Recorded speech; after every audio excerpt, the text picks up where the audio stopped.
back in 2016, Prince Harry found his celebrity princess. Thank you so much. When Harry met Meghan, a fairy tale romance blossomed. I was beautifully surprised when I walked into that room and saw her, and there she was sitting there. I was like, okay, well, I really have to up my game. They were engaged after a year, and the most spectacular of royal weddings followed. The wedding was phenomenal. It was a royal wedding, but it was on a completely different level. But then it all went horribly wrong. I thought that she could, not would, but that she could be trouble. From matrimony to misery.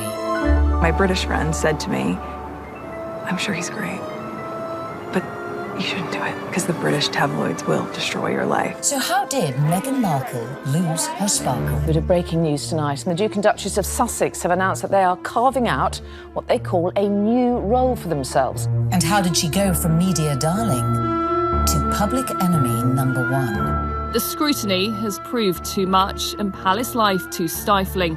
We chart the meteoric rise and dramatic fall of the royal couple. She verged on the political when she was talking about women's empowerment. The royals don't do that. As their dream turned into a nightmare. I never thought that this would be easy, but I thought it would be fair. They said their goodbyes, handed back their royal titles.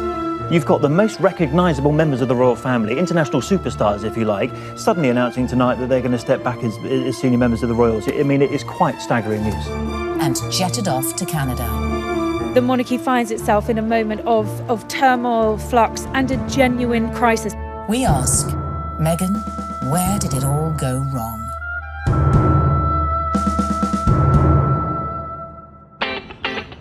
In her dating years, Meghan was said to be an avid reader of 90s book, The Rules, a self-help dating guide read by millions worldwide.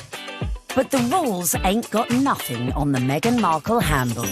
Beginning, of course, with step 1, be born into showbiz. To bag your Prince Charming, it always helps to start off in life with celebrity connections. And with Mum Doria and Dad Tom working in the entertainment industry, Meghan was all set. Meghan has a true showbiz upbringing. Her parents actually met on the set of General Hospital. Her dad was working on the lighting, her mom was temping there. It was the late 70s when my parents met. My dad was a lighting director for a soap opera, and my mom was a temp at the studio. I like to think he was drawn to her sweet eyes and her afro, plus their shared love of antiques. Whatever it was, they married and had me. They moved into a house in the Valley in LA, to a neighborhood that was leafy and affordable. Nice, huh? You like these ponytails? Unsurprisingly, young Meghan soon caught the acting bug and would often visit her dad on the set of long-running TV sitcom Married with Children. Meghan had very much a showbiz upbringing. She would have been on set occasionally. She would have met famous actors and actresses probably from a young age, and understood that they were just people, and understood that there is a work that goes on behind the camera, because that's what her dad did. So she would have seen the reality of what it means to be famous from a very early age. Married with Children was, at the time, considered so risque, it was even boycotted by some viewers. So I grew up on the set of Married with Children every day after school for 10 years. I was there. Wow. I know. It's a very perverse place for a little girl who went to Catholic school, no less, to grow up. There were a lot of times my dad would say, Meg, why don't you go and help with the craft services room over there? This is just a little off color for your eyes. I wasn't allowed to watch it at home. I could watch the end credits, so I could give the screen a kiss when I saw my dad's name go by. I mean, they seemed very close as father-daughter, and I mean, she was a striking child. She was beautiful, and everyone would comment on how cute she was. But beyond that, and more important than that, was the fact she was just a very nice little girl and very respectful and just really a sweet kid to be around. I think one of the things that Meghan possesses, which is so ideal for her current role, is a comfortableness, a level of ease in front of a camera. And part of that would have been because she was raised to see the other side of a camera. Like her future hubby, Meghan's parents divorced when she was little, and from age 6, she lived with her mother. But even if she didn't know it yet, with her immersion into the world of showbiz, little Meghan's journey to find her Prince Charming had already begun. As developing a social conscience from a very early age is step number 2. We all know royals love a good charity fundraiser and supporting important causes. So to increase your chances of royal romance, get involved with a good cause from an early age. Although Meghan's parents were divorced, together they instilled in her a sense of social justice. My mom and dad came from little, so they made a choice to give a lot. Buying turkeys for homeless shelters at Thanksgiving, delivering meals to patients in hospice care, donating any spare change in their pockets to those asking for it. This is what I grew up seeing, so that is what I grew up being. A young adult with a social consciousness to do what I could and to, at the very least, speak up when I knew something was wrong. While still at school, unbeknownst to her, young Meghan was already learning one of the key attributes to being a princess: helping those less fortunate. She volunteered at a soup kitchen in one of the most impoverished areas of downtown LA. One day, after class, Meghan approached me and she said, "Tell me more about serving on Skid Row." I suggested that she visit the place where I had volunteered because I knew that she would be physically safe there. And she not only volunteered there a few times, but she continued to volunteer at this soup kitchen throughout her time at Immaculate Heart, which was through her senior year.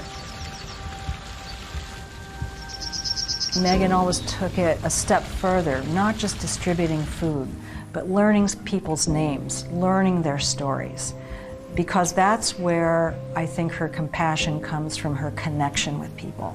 I think it's very important to know that her heart is in everything she does. I got this letter from one of the students who was in her group. This student was very shy, she was very unsure of herself, she was kind of a bit of a loner, and Meghan wrote her the most wonderful, loving note, even though Meghan was not her close friend at all. So I just like to read it, because this gives you a sense of, this is the real Meghan. So it goes, "Dear Michelle, you are so strong and so wonderful.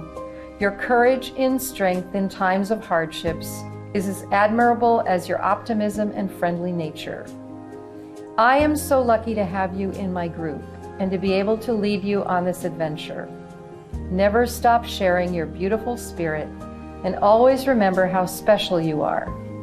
I am here if you ever need me. I love you, Meghan." Meghan was already starting to make changes, but coming up, we see how her voice reached all the way to the White House. It just wasn't right, and something needed to be done. And then, in our step-by-step guide to bagging a prince, we reveal how getting to Hollywood... Any actress in America needs a huge breakthrough, and Suits was that show. Helped prepare her for her future role. I think it well equips her for the intrusiveness that accompanies being a member of the royal family.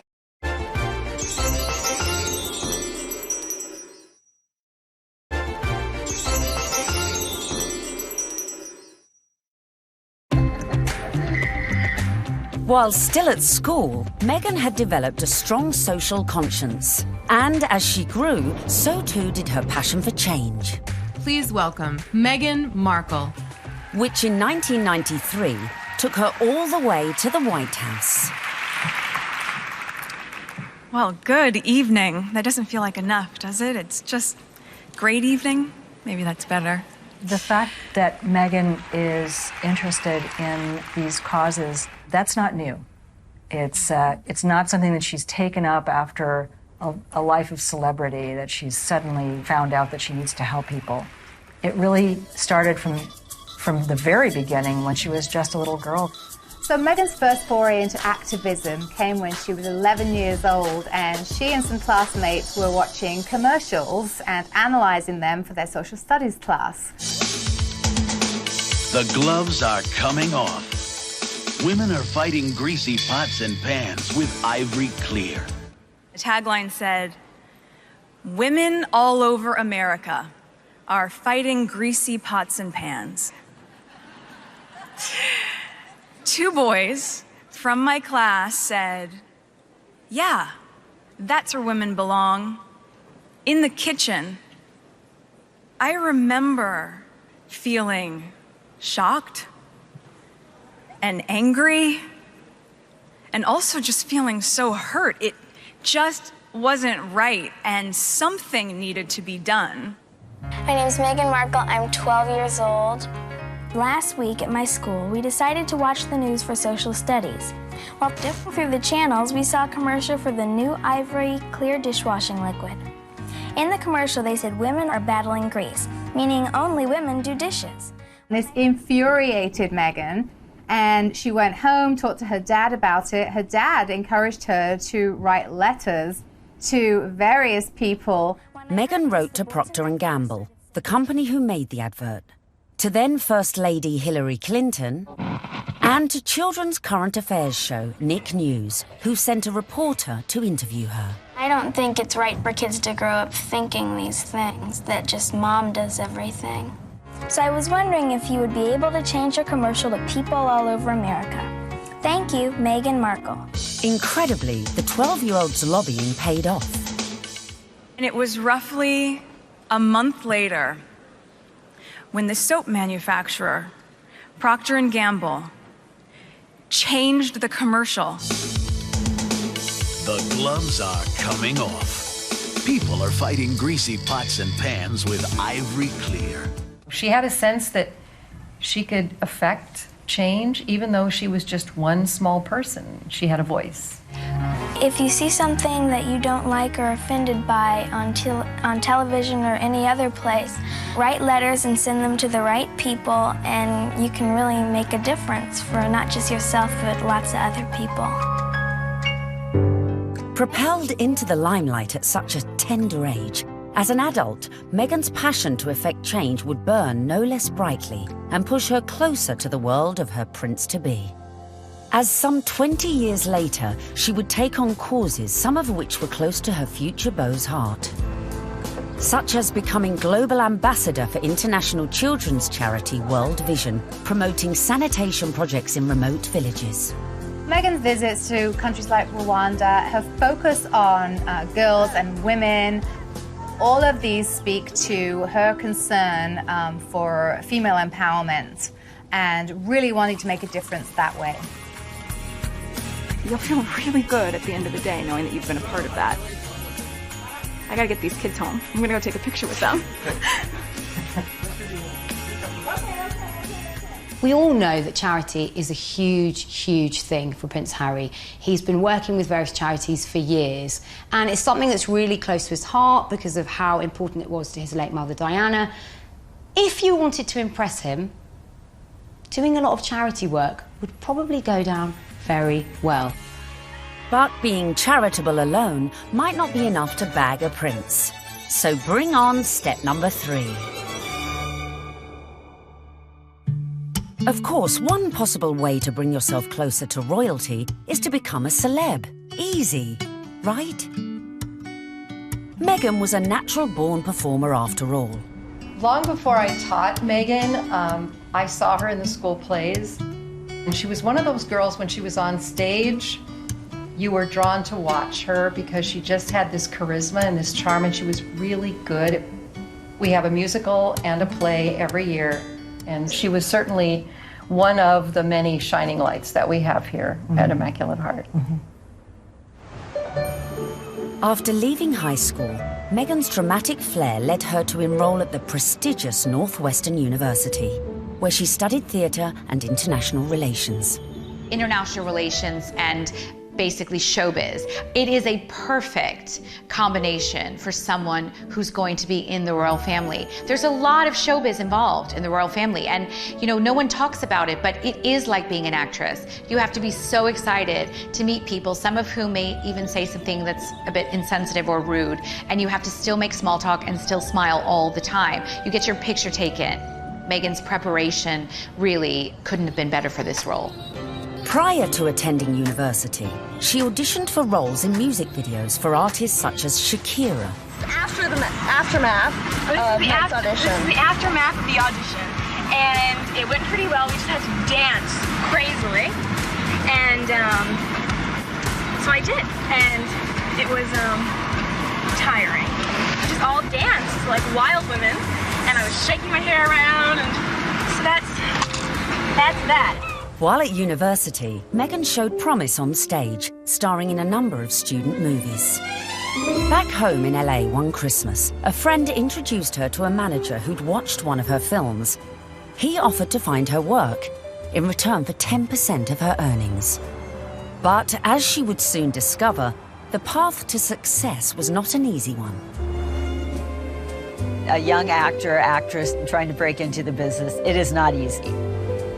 My parents had been so supportive, watching me audition, trying to make ends meet, taking all the odds and ends jobs to pay my bills. I was doing calligraphy, and I was a hostess at a restaurant, and all those things that actors do.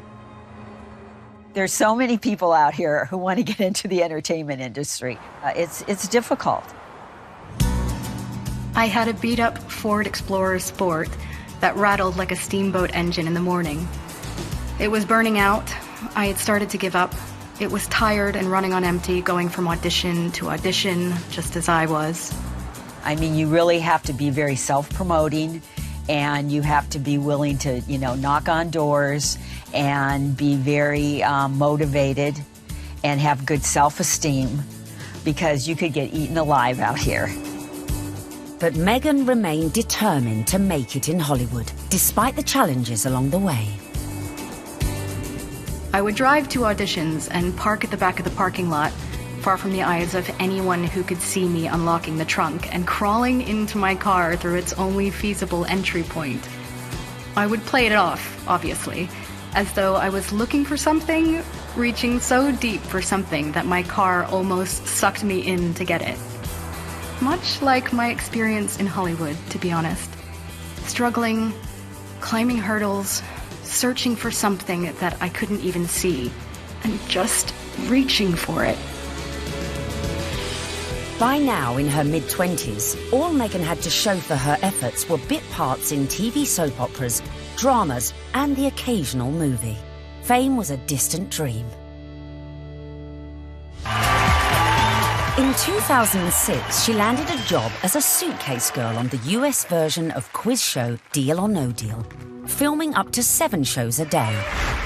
Meghan, open the case.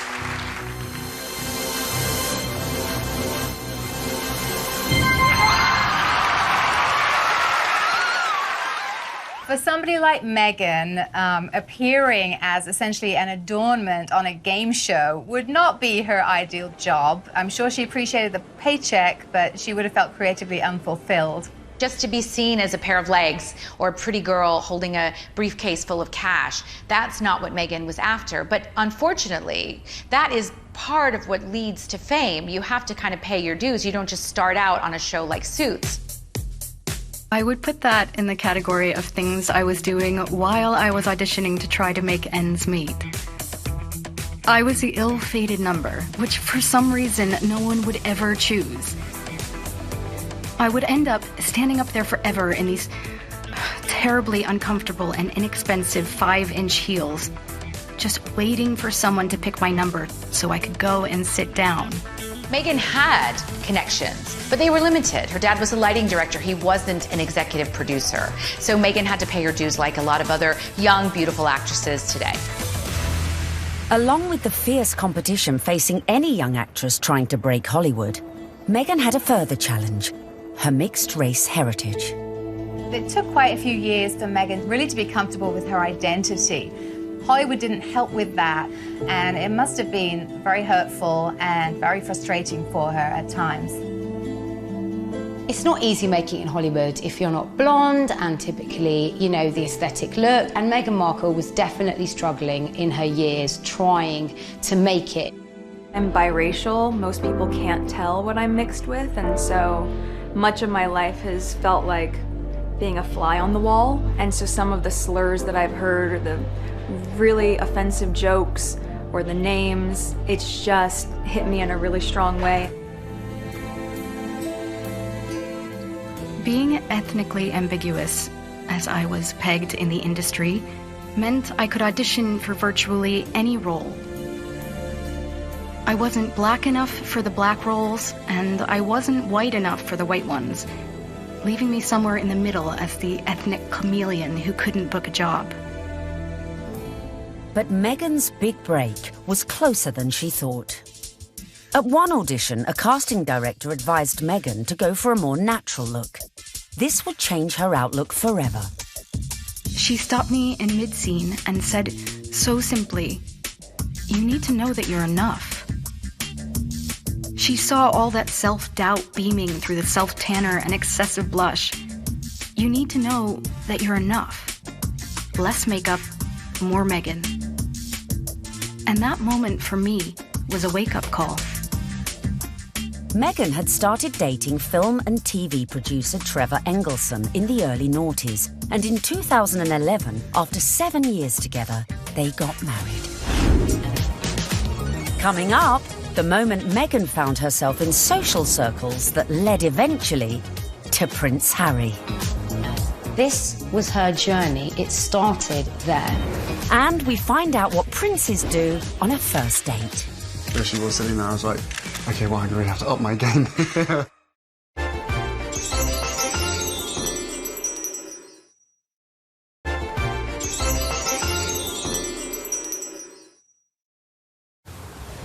Bagging a major TV role isn't easy. But luckily for Meghan, her breakthrough was just around the corner.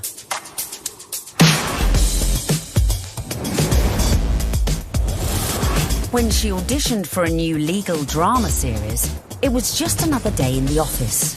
Or so she thought. Suits was set in New York, but filmed in Toronto.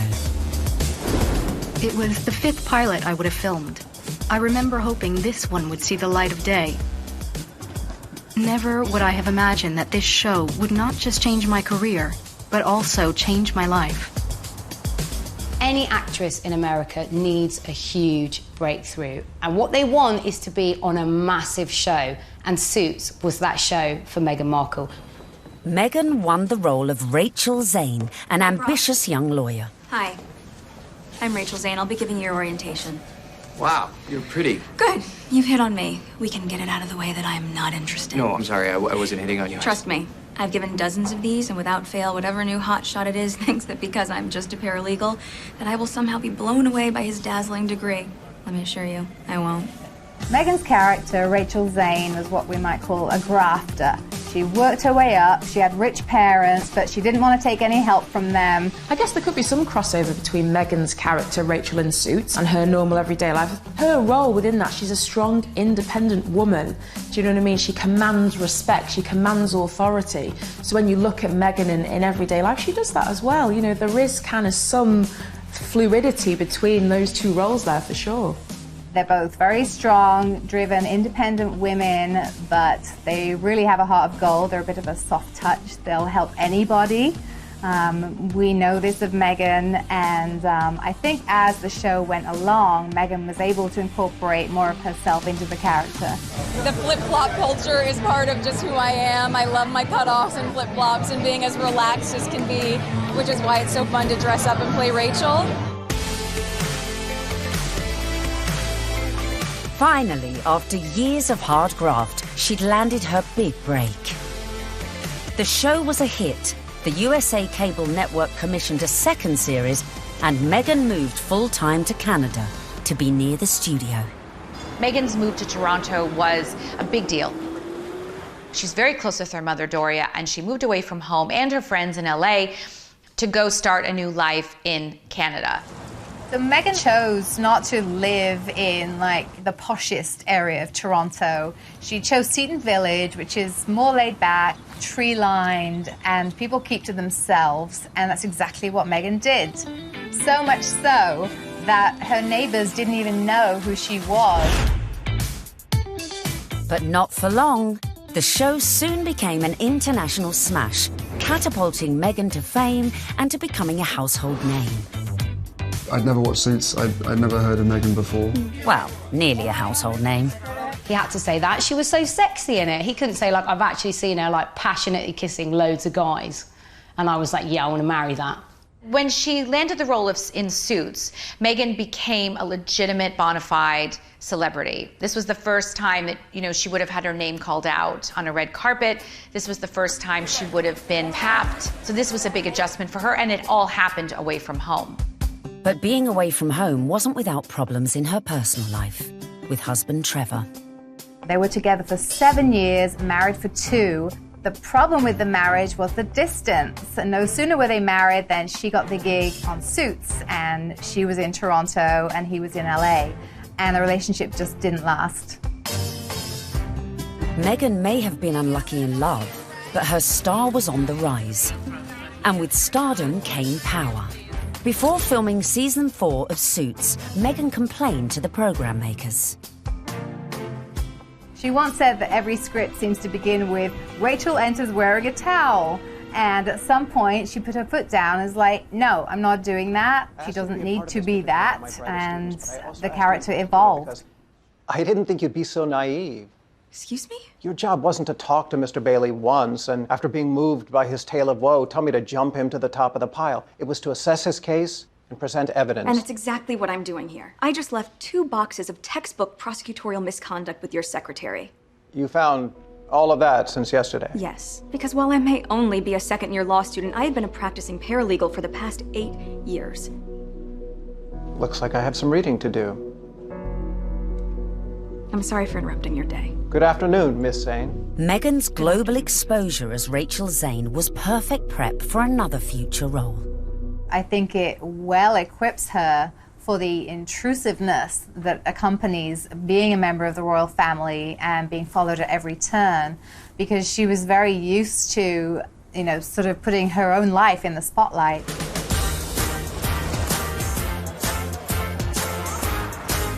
So, having been working hard on Suits and needing a well-earned break, Meghan decided to have a summer holiday in London.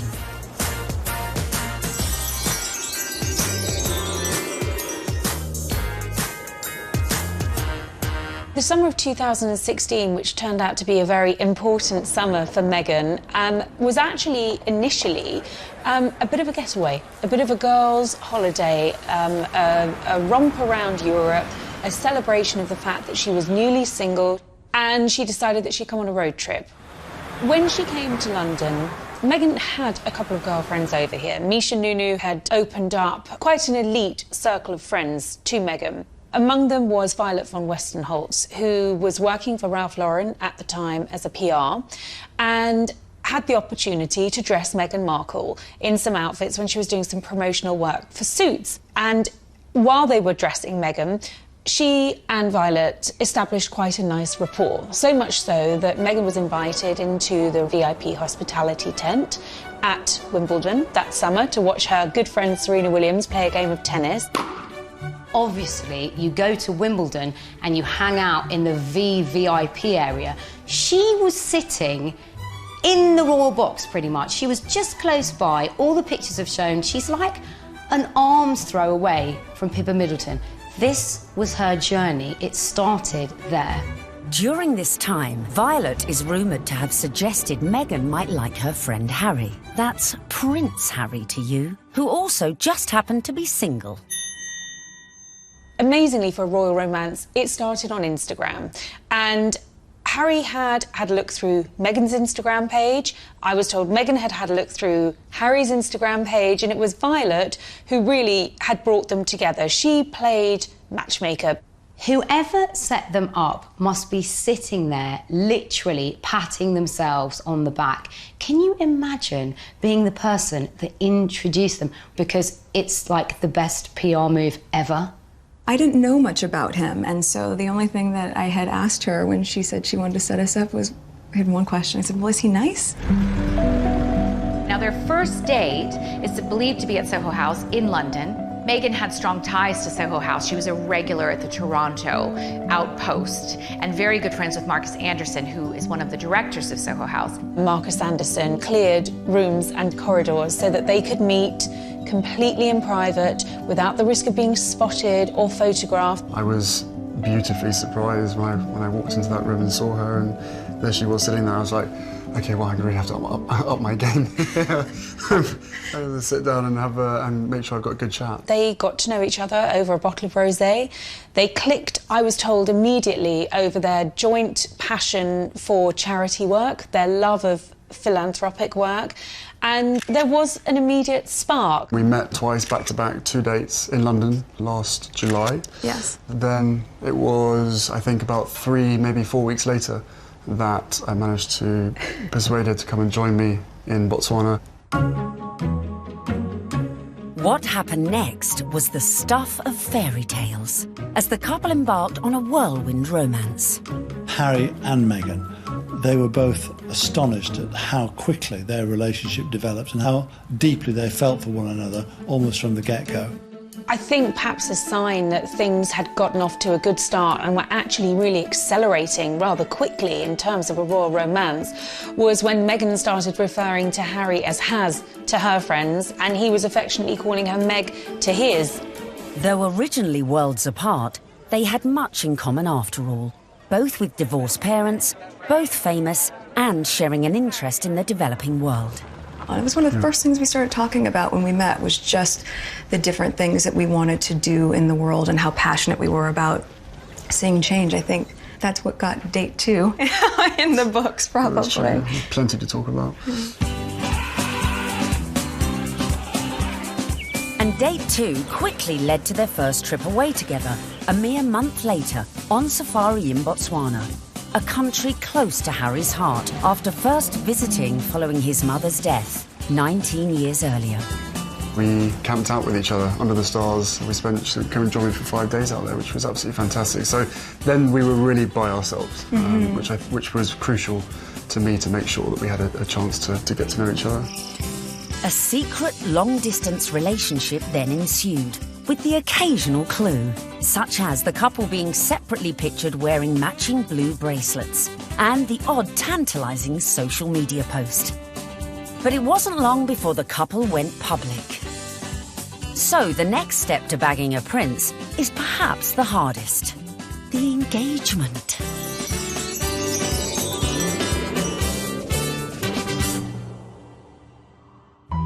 So, Has and Meg were love's young dream. But there was one little problem. Of course, they had the issue of living in separate countries. Harry based in London, living at Kensington Palace, and Meghan being in Toronto, where she was filming Suits. So, from the early stages, they knew that this relationship, if it was going to take off, was going to have its challenges. More often than not, it was Prince Harry jumping on a scheduled flight, incognito, in a baseball cap and a hoodie with just a single protection officer in tow, and taking a regular British Airways, usually, flight to Toronto. He was never seen, never spotted, and so they were able to conduct those early months of their relationship in clandestine and get away with it. They did have this pact to see each other. That's why the long-distance relationship worked. And the other agreement they had was that they would tell as few people as possible. For Meghan, that pretty much stopped at her parents and 2 of her best friends. For Harry, he confided in his father, his brother, and 2 of his best friends. And by doing that, they really kept it in a very tight inner circle.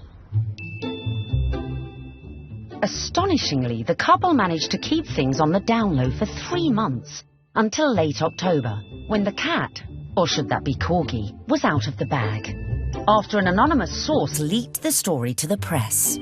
Well, I can't say much about how the story came about, apart from that the information that he was seeing Meghan came to light. And what was interesting in that circumstance, covering a story like that, is normally a name might be mentioned linked to Prince Harry and you wouldn't know who they were, and you'd have to try and research them, and you might not find very much online because they're a private individual. Of course, in Meghan's case, there was reams and reams of information about this American actress with illustrious history, not only of starring in shows like Suits, but also with this huge charitable side to her, and the fact that she had been involved with the UN and everything became apparent. So really, you have a one-fact story like that, and it breaks, and the rest of Fleet Street is then playing catch-up. And it was then after the story broke that you found descending on Meghan's house, chasing after anyone that ever knew her, chasing after family members. I think both of us were totally surprised by the reaction after the first 5-6 months of what we had to ourselves. Now everyone knew about their relationship, but would everyone approve? Especially Harry's inner circle of trusted friends. Well, I think initially some of his friends were quite surprised, but they also welcomed her, and by the March of 2017, Meghan was invited to his best friend's wedding. Harry flew Meghan out to Montego Bay for the wedding of old Etonian pal Tom Inskip. She was made to feel very at home, the friends were very welcoming, and she started to actually forge friendships with these people on her own. And that's really lovely that, you know, Prince Harry's at the wedding of his pal, and his pals are saying, you guys could be next down the aisle. I mean, what's better than that? They could obviously see that this is genuine. This is a real thing. Well, one of the things I was told by someone at that wedding in Jamaica was that they'd never seen Prince Harry look so happy. And in fact, at the wedding reception, there were jokes of, you two will be next. And actually, those were accurate predictions, because they were. Coming up, the royal couple-to-be's first public appearance. I don't know how many people were actually watching the wheelchair tennis match, because a lot of people were watching Harry and Meghan. And just how did Meghan's prince pop the question? I had the ring in my finger and I was like, can I give you the ring? She was, oh yes, the ring.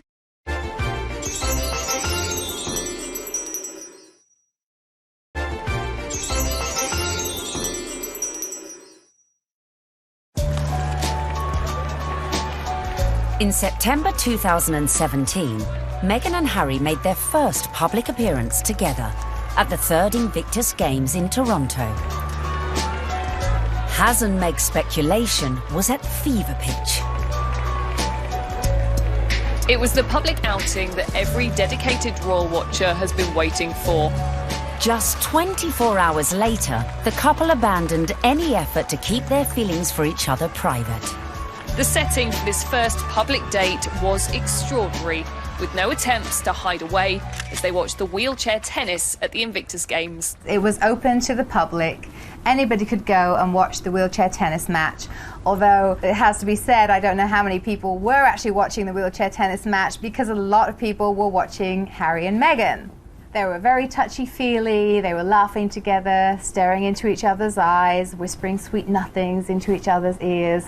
It was everything that their adoring fans had wanted. I remember when I first heard that Harry and Meghan going out, it kind of almost came from nowhere. Do you know what I mean? That the whole process was very, very quick, it seemed, in comparison to kind of conventional relationships. But, I mean, come on, this isn't, you know, a normal relationship by anyone's standards. It's, you know, a prince, you know, and a Hollywood actress. Harry and Meghan were now well and truly in the public spotlight. But after 16 months of dating, Meghan got her private moment. While staying with Harry at Nottingham Cottage, his 2-bedroomed home set within the Kensington Palace estate, Hazza popped the question, and Meghan said yes. This afternoon, Prince Harry and Meghan Markle stepped hand in hand into the sunken garden at Kensington Palace. Step number 5 was done. The ring was on it. This was the news the world had been waiting for. Meghan mania ensued. only fuelled by a picture-perfect photo call on the 27th of November 2017. Harry, when did you know she was the one? The very first time we met. What struck me most on the engagement day was how calm, considered, sophisticated Meghan was. I'm so happy. Unlike other royal fiancés before her, Meghan had her Hollywood training to give her all the poise she needed and was quite at home in front of the cameras. You guys, thank you so much. I was reminded of the days when Prince Charles and Princess Diana came out on their engagement day and how awkward and inarticulate it all was. And I suppose in love. Of course. Whatever in love means. It didn't have the right feel to it. And even when Catherine and William became engaged, Catherine seemed very, very nervous. No, it's very important to me, and I hope we'll be able to have a happy family ourselves. Straight here, please. Not so Meghan. She was the one who seemed the least nervous of the lot. I think it's absolutely clear from their closeness, from their body chemistry, from the energy between them, that these two knew absolutely what it meant to be in love, and they were truly, madly, deeply in love. This engagement had the world's press queuing up to get the perfect front-page shot of their real-life American princess. And it came right at the end. The real picture is the one where they think they're out of view and they put their arms round each other's waist. Very unroyal and very lovely. And it would seem the look Meg chose for this all-important announcement came from one of our very own royal watchers. There's a really funny story about me wearing a particular coat, a particular pair of shoes, and a dress, and visiting Buckingham Palace, where I met Prince Harry and Prince William. About 3 weeks later, the biggest story of the year, Prince Harry announces that he's marrying Meghan Markle, and she happens to be wearing exactly the same outfit as me. So, one of two things happened.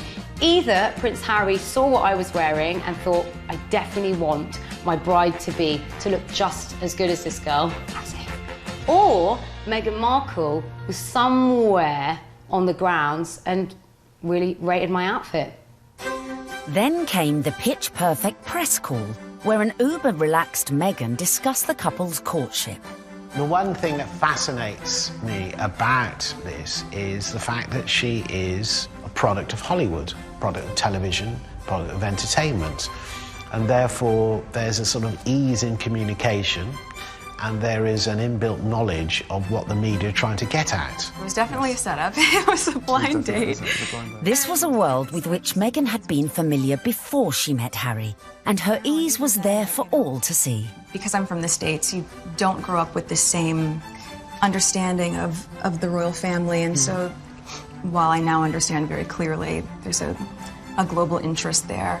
She's different because she represents the global world we're in, the fascination we have in America, the fascination we have in celebrity, diversity, and she's a very strong woman. Just an amazing surprise. It was so sweet and natural and very romantic.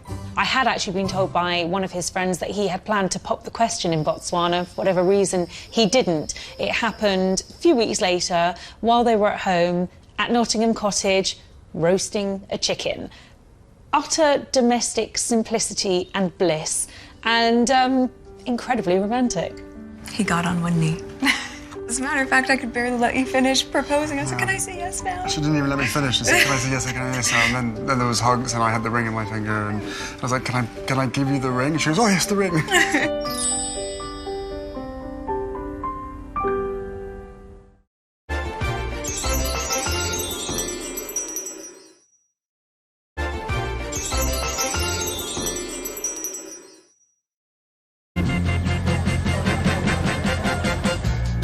Meghan and Harry were united in their passion for change.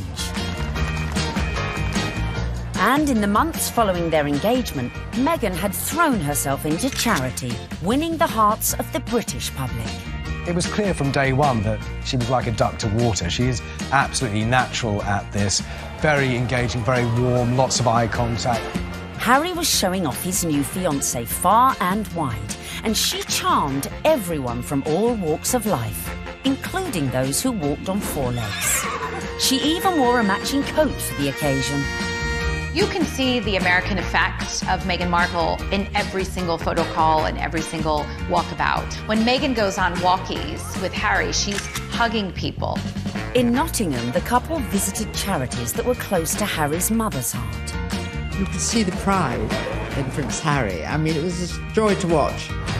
While back in London, a visit to Brixton brought Meghan even closer to the community. Believe it or not, everyone is listening, and I'm in the same room as the royal couple right now. They actually shook my hand. I didn't expect that. I thought, you know, it would just be a distance. They were pretty cool. It was a real nice, good, feel-good factor. They should come more often. They really should.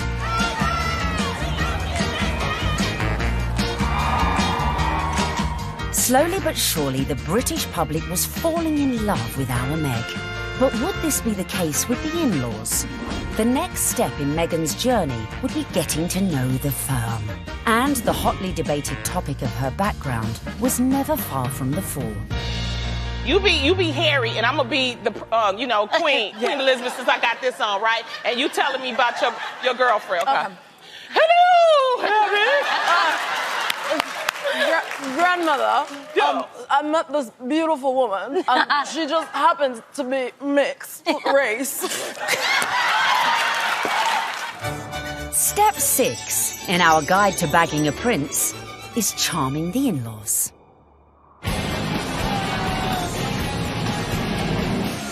One of the things I found really amazing when I was charting this story was just how warmly welcomed Meghan had been into the royal fold right from the early stages. The early meetings with William and Kate and Charles and Camilla, they were very welcoming.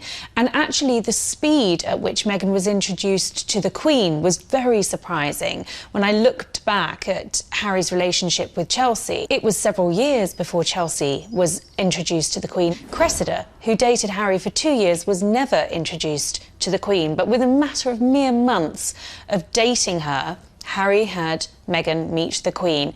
She's an incredible woman. And the corgis took to you straight away. That's true.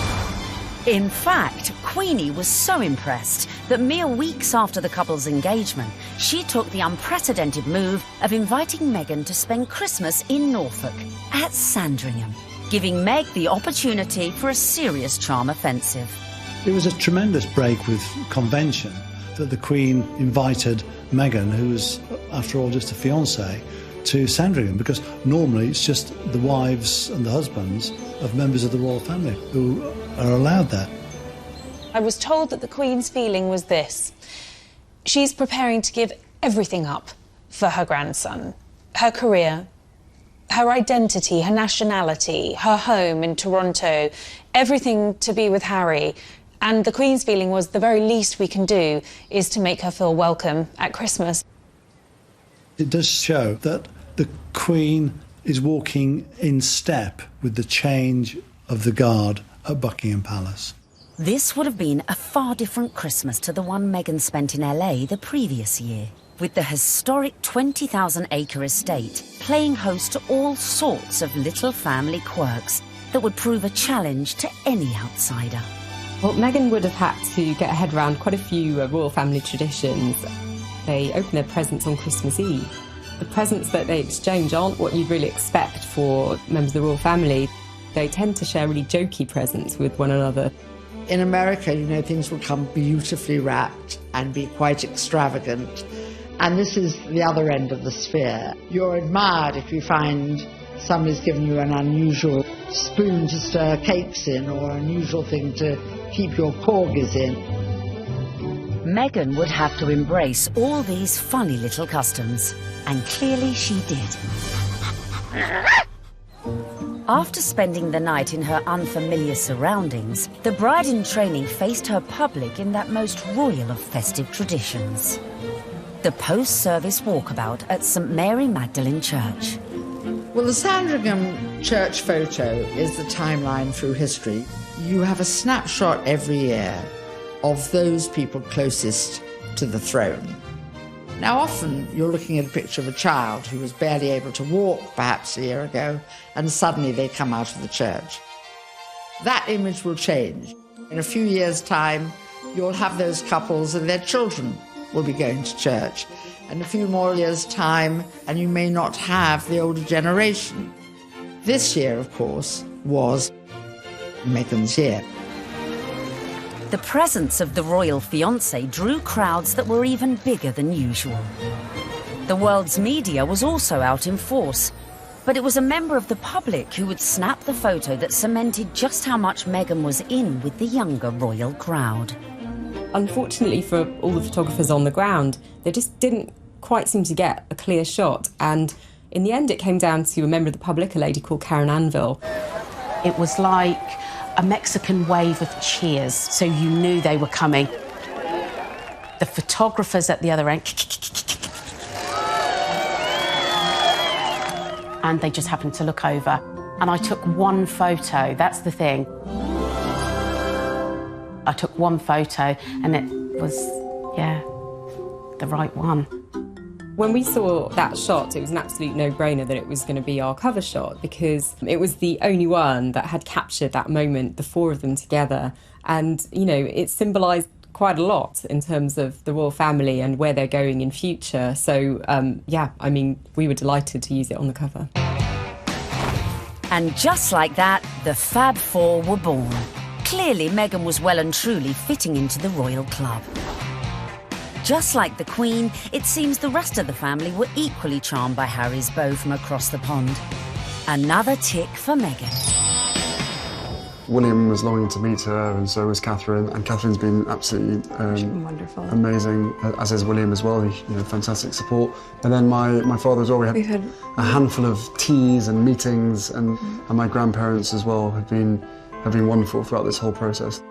She found herself a true fan in the Duke of Edinburgh, and he was apparently hugely impressed with how well-read Meghan was.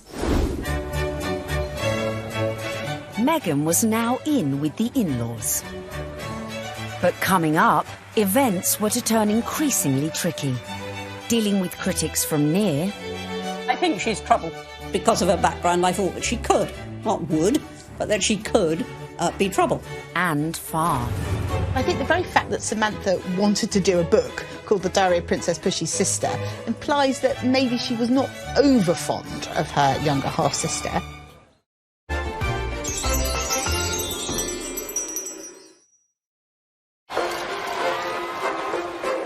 Meghan was proving popular with the in-laws, the friends, and was now conquering the British public. But what to do when you find out not everyone likes you? I don't know about this Meghan Markle. Yeah, she's too confident and self-assured. You see what I mean? This water feature's shit, isn't it? Yeah. Oh my God, I thought I was doing so well.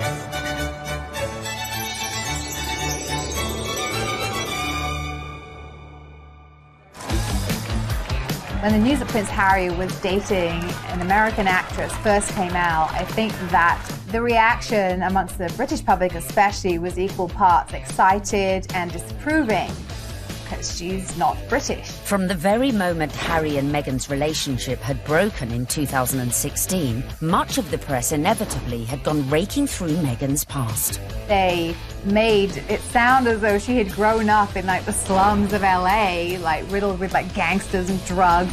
With some reports focusing on the breakup of her parents' marriage and her relationship with her half-siblings. Time is 7 minutes. Harry didn't help matters when he went on to guest edit BBC Radio 4's Today programme. It started well. Morning. Very good to see you. He got some of his mates on the show, like this guy. Okay. But I need a British accent. But if you start using long pauses between the answers, you're probably going to get the face. Let me see the face. Oh, okay. But during the course of the programme, Harry answered one question about Meghan. It was your future wife's first Christmas with the in-laws. How was it? She really enjoyed it. The family loved having her there, and it's the family that I suppose she's never had. It's the family that I suppose she's never had. But Harry's comments did not go down well with one member of his future wife's family. Meghan's half-sister Samantha was very cross with what Harry said on the Today programme about the family not being close or a normal family. Samantha tweeted that that was really not the case, and she defended their family as a normal family, a close family, a loving family, and didn't understand what Harry was talking about. And that wasn't the last we'd hear of Samantha, who went on to threaten publication of a tell-all book called Diary of Princess Pushy's Sister. I think the very fact that Samantha wanted to do a book called The Diary of Princess Pushy's Sister implies that maybe she was not over fond of her younger half-sister and maybe is a little conflicted about Meghan's success. There's no bigger media vulture with this wedding than you, is there, Miss Markle? I mean, how you have the gall to come on here and talk about media vultures? You're doing a book called The Diary of Princess Pushy's Sister. You've been trashing it for 2 years, you little vulture. I've made it clear in several interviews that you can't judge a book by its cover, and similarly, you can't judge a book by its title. Samantha also criticised Meghan's charity work. If you are interested in helping those less fortunate than yourself, it really should begin at home. Could all this bad publicity derail the wedding? And just how should Meghan respond to this particularly barbed attack? The temptation must have been huge for Meghan to have responded to the critics, who were, of course, her family members. She kept a dignified silence. I mean, you've got to feel for Meghan. What would you do if your family were being an absolute nightmare? It is seriously embarrassing. So she does what any of us would do. Hashtag ignore, ignore, ignore. But would Meghan be able to keep her composure in the face of her next critic? A certain ex-Tory MP, a die-hard royalist, who voiced her doubts about Meghan, not in private, but in the most public setting possible, the celebrity Big Brother house. OK, let's take a vote. I think she's trouble. How long do you think she's going to be? 5 years, 10 years, 20 years? Why do you think she's trouble, Anne? Background, attitude, I worry. She's older than him? She's been married before? Yes. I add it all up and I'm uneasy. But there we go.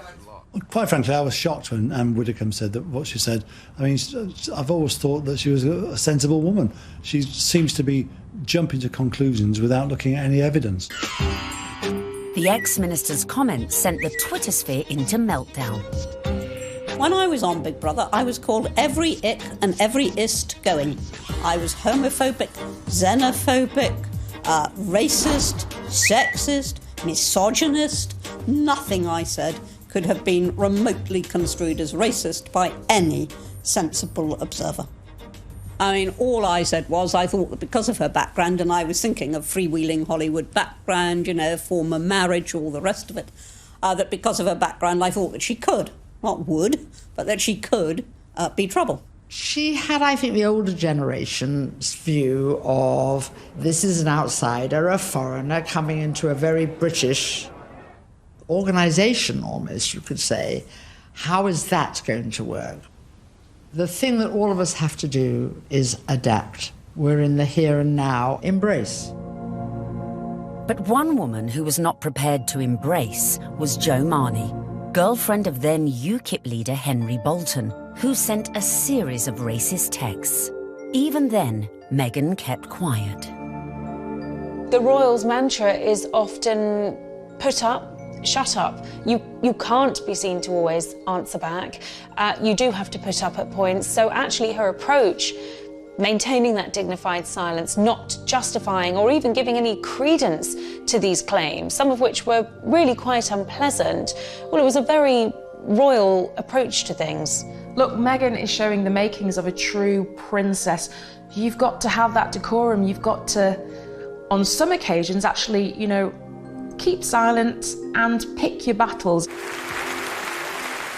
Even more flack came Meghan's way when she took to the stage with her potential prince, his brother and Kate at the Royal Foundation in February 2018. People say, well, you're helping women find their voices. And I fundamentally disagree with that because Women don't need to find a voice. They have a voice. They need to feel empowered to use it, and people need to be encouraged to listen. And I think there is no better time than to really continue to shine a light on women feeling empowered and people really helping to support them. She verged on the political when she was talking about women's empowerment, and it was all a bit Me Too-ish. The royals don't do that. And indeed, the day that the royals start engaging in political causes is the day you get a lot of controversy. There is a very good reason why the royals stay off politics, and it's to avoid precisely that. Not everyone shared Anne's view. It's refreshing because she isn't saying things that are incredibly controversial that we actually wouldn't stand by or back or believe in. These are really important points, important issues that she's raising, especially when she's touching on feminism. But was Meghan risking her relationship with the royals and the public? She's clever. She's using her voice in a good way, and she has actually been backed by the palace. But still the criticism came, and the palace had to release a statement defending her. Was this one step too far? This is the first time that we've heard anyone associated with the royal family talking about those campaigns. The Kensington Palace stressed that it would have been impossible for Meghan to talk about issues surrounding female empowerment without talking about those campaigns. Well, I think that by touching on the Me Too campaign, Meghan probably knew that there was going to be some kickback, and indeed there was. But actually, she got far more people saying, this is great, this is what the royal family needs to be doing more of. Phew. Looked like Meghan had found just the right balance to please the palace, her people, and most importantly, her prince. So, next step in our guide, embrace your prince's religion. She signed up to the Church of England, of which the Queen is supreme governor. And exactly 100 days after her engagement announcement, Meghan was baptised in the chapel of St James's Palace by the Archbishop of Canterbury. It was very special. It was beautiful, sincere, and very moving. It was a great privilege. Although she had attended a Catholic school in LA, Meg had a Protestant background. Her father was a member of the Episcopal Church of the United States. It would not have been an enormous step, to get baptised, but it was a big step in a way. But I think out of deference to the Queen and to her very strong faith, it sort of tidied things up, and it augurs well for the future because she will have to attend many, services in Church of England cathedrals. Coming up, Meghan's headed ever nearer to that chapel of love, but the journey would become increasingly problematic. With a guest list to organise. Have you got an invite to the royal wedding? Have I? Yeah. Not that I know. And dramas coming thick and fast from her very own family. All of a sudden, his health isn't good, and he can't come to the wedding. Dun, dun, dun!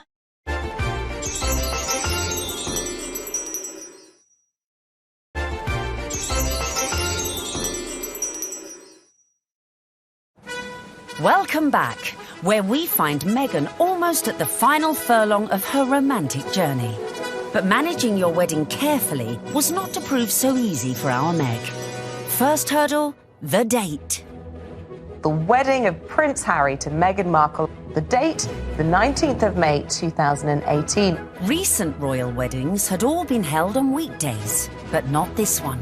I think that they thought, we want people to enjoy this, so why not do it on a Saturday? And if you think about most weddings that you and I go to, they're at the weekend. So why wouldn't you follow suit? But there was one reason to avoid that Saturday. It had already been announced as the date of the FA Cup final. As president of the Football Association, Harry's brother Prince William was expected to take his usual place in the royal box at Wembley. And millions more were looking forward to watching the game on TV. I think my wife will probably want to see the royal wedding. So what I'll probably do, I'll probably leave her on her own, maybe with some of her friends. I'll go somewhere else where like-minded people want to watch the FA Cup final. I would so prefer to watch a royal wedding, not interested in football. Harry and Meghan solved the problem for TV viewers. they announced that their ceremony would begin at noon, several hours earlier than kick-off time. But Wills decided to avoid the fixture clash altogether, scrapping his Wembley appointment to concentrate fully on his little brother's wedding. Next hurdle, the tricky protocol of who to invite to a royal wedding. Have you got an invite to the royal wedding? Have I? Yeah. Not that I know. Would you like to go? I want them to be happy. I really want them to be happy. They look like a lovely couple. Meghan Markle did say you were a divisive misogynist. Well, I still hope they're happy. It was a source of quite a lot of amusement for comedians in the US who like to take every opportunity they can to poke fun at him. So Donald Trump is mad because Prince Harry didn't invite him to the wedding, to the royal wedding over there in England. I don't even know why. I don't know why you mad. You shouldn't even be surprised, Donald. Don't nobody like you. The apparent decision to snub the US president may have been a source of jokes for comedians. But according to some sections of the media, it was also a potential embarrassment for the Queen. Could this dash all Meghan's good work? Especially in light of reports that the couple had invited Trump's predecessor, Barack Obama, a friend to them both. But as Harry and Meghan's wedding was a non-state event, that meant the couple could pretty much invite whoever they wanted. This is not a state occasion, this wedding. He can invite his friends and Meghan's friends. He doesn't have to invite Trump. It's as simple as that. So the date was set, the invites were out, the corgis were brushed, and all was looking rosy for the big day, and for Meghan to finally become Mrs. Prince Harry. Until... That week lead up to the wedding was like watching an episode of EastEnders. It was an extraordinary week, completely overshadowed by the debacle over Mr. Markle. We were told that Thomas Markle would be walking his daughter down the aisle. In fact, a story that broke the weekend before in the Mail on Sunday undid all of that. Thomas Markle was revealed to have been staging fake pictures for the press to bolster his image pre-wedding for the reported sum of $100,000. First of all, the pictures are leaked. Her dad is posing for pictures with paparazzi. Such was the embarrassment Mr. Markle felt he'd caused to his daughter that at the 11th hour he pulled out of the wedding. It got so confusing. It was like, is he going to be coming to the wedding? Isn't he? Meghan, I was told, was utterly heartbroken. She said that she forgave him for the photographs and she wanted him there to walk her down the aisle on the big day, and he agreed that he would do it. Until... all of a sudden, his health isn't good and he can't come to the wedding. Dun, dun, dun! Thomas Markle said he felt that the heart attack had probably been brought about by his son writing an open letter in one of the tabloids, basically telling Harry that it wasn't too late to get out of this wedding and that his sister was nothing but trouble. The whole of the country was talking about this. What is going to happen? And then finally, we had a statement. It was a roller coaster of emotions, in fact prompted Meghan to issue her very first solo public statement, and very tellingly that statement began with the word sadly. Must have been really difficult because in the end, you know, it was announced that her father wasn't be coming. Added to that, parts of the family just descended en masse without an invitation. Former sister-in-law Tracy Dooley, that's ex-wife of the half-brother who just trashed Meghan in a letter, jetted into Heathrow with sons Tyler and Thomas, plus a shed-load of baggage, in every sense. There's more likelihood that I would have got an invite. They turn up, got all the suitcases, you see them having their pictures taken in the airport, you're thinking, what is going on here? Because apparently they either think they're going to get a last-minute, you know, somebody cancelled, you can come to the wedding now, or they're just going to make money off the British media and do loads of interviews. It's all about the... be a pretty exclusive event. Right. So, I mean, if they feel like they would like to invite us, we'd be honored, and if not, we're going to be cheering her on and totally supporting her no matter what. And then on top of all of this, Meghan has to find out that her nephew Tyler is growing cannabis and has even called his special batch the Markle Sparkle.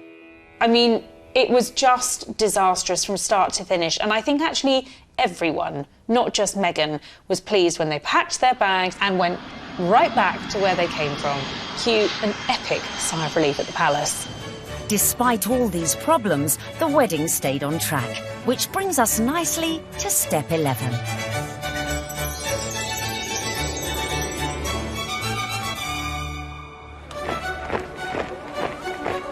Finally, on the 19th of May 2018, less than 2 years after Harry and Meghan's very first date in Soho House, the day we'd all been waiting for. The world tuned in for the fairy tale wedding of the century. Let's face it, if you're marrying a prince, you may as well pull out all the stops. Meghan and Harry really did have the ultimate fairy tale wedding. You know, they didn't choose St. Paul's Cathedral, where, of course, we saw Charles and Diana wed. They didn't choose Westminster Abbey, like William and Kate. They chose Windsor, which is a lot smaller and feels a lot more private. I was there at the wedding on the day, and Windsor felt like literally a fairy tale come to life. Everything was magical. And as the 600 guests drifted in, it was a veritable who's who of the world's A-listers, from music, film, and sport. I think this was the very first really modern royal wedding that we've ever seen, and it was a true marriage of Hollywood royalty with British royalty. Oprah Winfrey, Idris Elba, George Clooney and Amal, and the cast of Suits. You had Hollywood stars mingling with British aristocracy. It was extraordinary to see.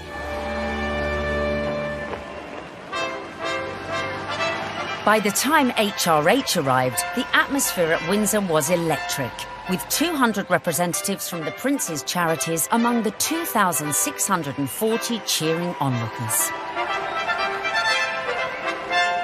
Meghan's bridesmaids and page boys included Princess Charlotte and Prince George, plus the children of some of her closest friends. Sporting the uniform of the Blues and Royals, the regiment Harry served in the army, the groom arrived with a familiar-looking best man.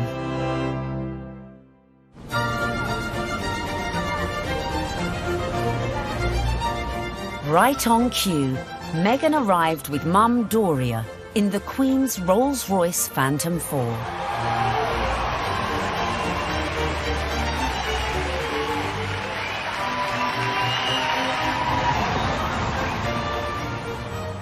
The wedding was phenomenal.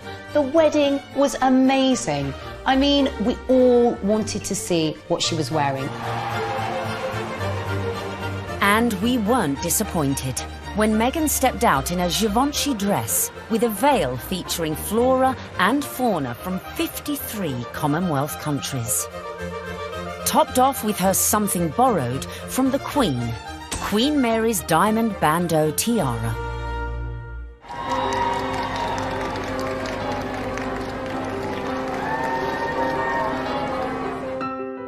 But with an absent father, who would walk Meghan down the aisle? Prince Charles rises to the occasion. Prince Charles walks her down the aisle. It's amazing. Hashtag the power of love. Hashtag love survives. When you saw it on the day, it felt like the right thing to do. It was a wonderful way of Charles saying, welcome to the family, and actually of Meghan showing the world just how close she already is to her father-in-law.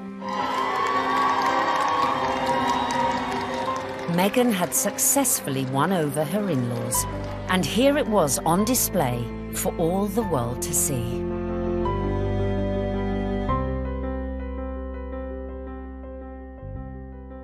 It was lovely. It was really lovely. It felt positive, and yeah, you couldn't help but smile watching it. When the night has come. So, not only had Meghan married a prince, but she had ensured that their wedding would be one that the British public would never forget. And neither would the 60 million who tuned in from around the globe. No, I won't be afraid It wasn't your typical royal wedding. We had been told by courtiers to expect some surprises, but I don't think anyone expected quite what we saw. Listening to that incredible gospel choir, which was a beautiful touch and a wonderful nod to Meghan's dual heritage. Stand by me. Stand by me. Inside, you've got the gospel choir, you know, raising the roof with the music. You've got the Reverend Michael Curry. I think without a doubt, Michael Curry was one of the stars, one of the unexpected stars of the day. I don't think anyone was expecting his sermon. I certainly don't think the royal family were expecting his sermon, because the look of surprise, and I might say bemusement and bewilderment on some of their faces seemed to suggest that they were quite taken aback. We must discover the power of love, the redemptive power of love. And when we do that, we will make of this old world a new world. He started speaking. He just had everybody on the edge of their seats, whether you were there or you were watching it on the television. The room felt alive. I don't think St George's Chapel has ever heard such an effusive address, or heard Martin Luther King quoted in that way. There's power in love. Don't underestimate it. Don't even over-sentimentalize it. There's power in love. You know, there is power in love, and if we hadn't heard it once, it was drilled into us, so we knew that by the end of his sermon. Oh, there's power in love. Her family weren't there. It was just her mother, but her story, her African-American heritage, that was all beautifully reflected in the ceremony and in the day itself. All these things that are really very Meghan just made you realise how much more the world is coming together. It was poignant, powerful stuff.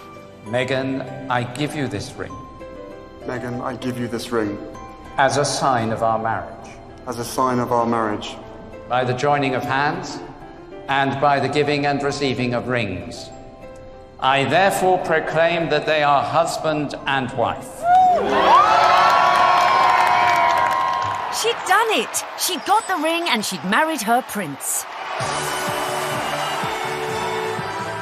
Watching that wedding, you know, even if you're not a royalist and you're not a romantic, you really couldn't help but be taken in by it, because it was two people that actually seemed like they were really in love, which on any level is just so nice to see.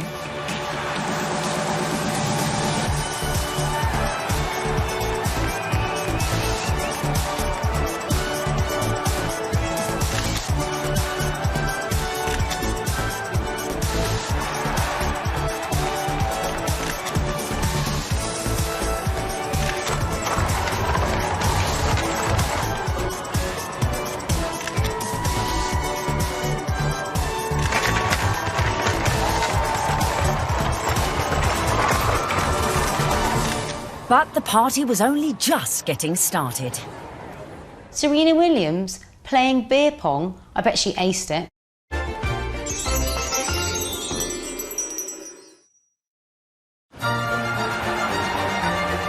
Meghan had gone from actress to duchess. And our penultimate tip, really for those who've gone and bagged their prince, is celebrate with the best ever party. Immediately after the wedding, the couple had all 600 guests back to St George's Hall for a wedding breakfast, which was hosted by Her Majesty the Queen. But the real golden ticket to that event was the private evening party, which was hosted at Frogmore that evening by Prince Charles.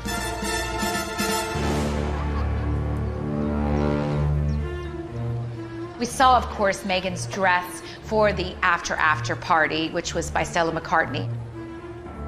She looked glamorous. Harry looked like James Bond walking out of the palace to get into their vintage Jaguar. This was a very modern, sexy, gorgeous couple.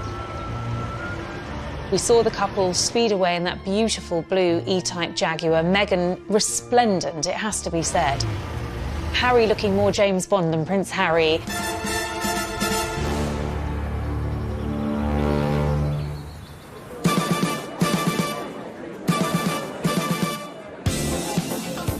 anyone who was anyone was there, sipping on their When Harry Met Meghan ginger and rum cocktails. George and Amal, Serena Williams, James Corden and Idris Elba, who turned DJ for the night and span a few tunes. I was put forward to DJ. I really wanted to DJ. I would have done the best wedding set in the world. It must have been incredible. Everyone's probably a bit more relaxed, you know, a bit more loose, getting on the cocktails, having a chill. Everyone just wanted to know the juicy details of this VVIP party. Were these huge Hollywood stars and celebrities doing the same kind of things we do when we've been drinking since about midday? Yes, they were. Some wonderful tales of Serena Williams beating everyone hands down at beer pong, a drinking game that apparently Meghan and Harry loved. Serena Williams playing beer pong? I bet she aced it. Serena has since denied she played this game. Shame. But who knows, maybe when they throw their next party. George Clooney serving up cocktails and whisking Meghan and Kate around the dance floor. A dance-off instigated by James Corden between Princes William, Charles and Harry. Which we like to imagine looked like this. Come on, well, it's my reception. Could bust a few. Yeah, there you go. Yeah, there you go. Okay. Yeah, come on. We like that, brother. Yeah, twerk it, Wheels. Just jam on. Twerk it, Wheels. There you go. No, yeah. Oh, no, Grandmom just saw that. Bollocks. All right. Having an absolute laugh. I mean, was the Queen there? What was she doing? Was she watching it? Was she getting involved? It just sounds like, you know, the doors have been closed, the curtains have been closed, and it's like, right, let's go for it. Let's have a laugh. Let's enjoy this. I think it was just a fantastic night where the couple were able to really do things their way, from serving dirty burgers at midnight out of posh burger stalls in the grounds of Frogmore to handing out monogrammed slippers so that their guests in those 6-inch Louboutins or whatever they were wearing could actually rest their weary feet come the end of the night. And if you want to ensure you throw the best party ever, be like Meghan and make sure your guests leave their phones at the door so you can let your hair down without any sneaky snappers. You don't want a repeat of the dramas of a previous royal wedding. 10 years earlier, the same venue had hosted the wedding reception of Harry's cousin, Peter Phillips, and his wife, Autumn Kelly, who provoked a scandal when, unbeknownst to most of the guests, they sold photos of the private bash to Hello magazine for £500,000. Generally, what happens in the private do's stays in the private do's. There are no cameras there, or none of our cameras are there. So what happened with Peter and Autumn's wedding is controversial and unusual. The junior royals host a wedding ceremony, which is where they're supposed to be the private situation, the most private the royals are ever in, inside their own home, for goodness sake. And they thought this was just photographers at a wedding and happily posed and grinned away.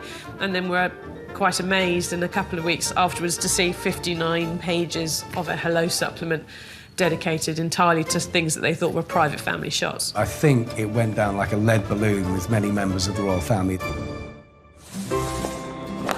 Luckily, Harry and Meghan's wedding reception went off without a hitch, but with a bang. One of my favorite details about the whole thing is that Harry and Meghan snuck away at the after party. They went off to be together. And I think that speaks a lot about this couple. They are, above everything else, madly, genuinely in love with each other. Which leads us beautifully into the final step of our Bag of Prince guide. Live happily ever after. What will we see next? I think we will see them both just dive into work. I think there's a feeling about the two of them that they don't want to hang around. They want to get involved with their charities. She seems to be a woman with a mission, and I don't think it'll be long before we hear exactly where she's going to focus her energy.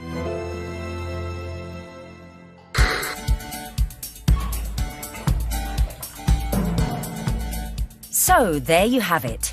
From being born into showbiz, to getting famous, to moving countries. making moves in royal circles, charming the in-laws, and staying silent in the face of criticism. Meghan Markle might not have set out to bag a prince, but follow her lead and maybe you could do it too. It was the ultimate American dream because hers was a bit of a rags to riches story, and her journey from the leafy suburbs of LA to Toronto to Kensington Palace to St George's Chapel has been a monumental, epic and frankly incredible story. It's so good to meet you. She's a modern woman. This is how we all live, you know, from mixed race families, you know, interracial marriages, coming from different countries. That is what society is about now.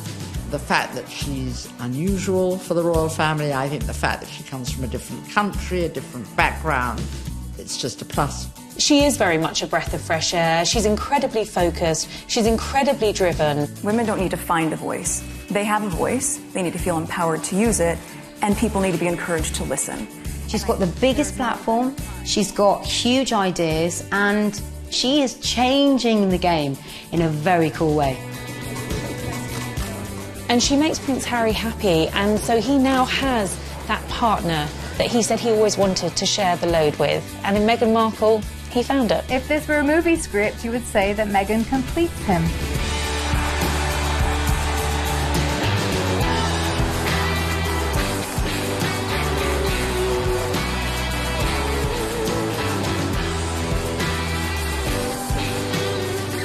It's an incredible rags to riches story. It's amazing. I'm so jealous. But no one's jealous now, because what started as a fairy tale soon became a nightmare. Firstly, the couple went to war with the press, incensed by criticism, like her flaunting her baby bump. And then they launched a legal battle against the Mail on Sunday, after they published a handwritten letter Meghan had sent to her estranged father. When I first met my now husband, my friends were really happy because I was so happy. But my British friend said to me, "I'm sure he's great, but you shouldn't do it because the British tabloids will destroy your life." Next, Harry and Meghan got flack for spending nearly £2.5 million of public money upgrading their official residence, Frogmore Cottage. They have no plans to give up their royal home here in Windsor. It's called Frogmore Cottage, although in truth it's more of a mansion after a £2.5 million facelift paid for by taxpayers. Their son Archie was born in May 2019, and the first signs of a royal rift were spotted when he was not given a title, instead being referred to as just master. More press criticism followed when the couple decided to use a private jet to take them on holiday. Finally, the bombshell. The couple stepped back from their royal duties, handing over their titles and jetting off to Canada, as Harry explained at this after-dinner speech. The decision that I have made for my wife and I to step back is not one I made lightly. It was so many months of talks after so many years of challenges. And I know I haven't always gotten it right, but as far as this goes, there really was no other option. You've got the most recognisable members of the royal family, international superstars if you like, suddenly announcing tonight that they're going to step back as senior members of the royals. I mean, it is quite staggering news. Harry and Meghan have gone from the wedding of the decade to leaving the UK and the royal family behind in just under 2 years, with Meghan making her very last public appearance here at the Commonwealth Day service. How could such a fairy tale descend into such misery and acrimony in such a short space of time? I never thought that this would be easy, but I thought it would be fair.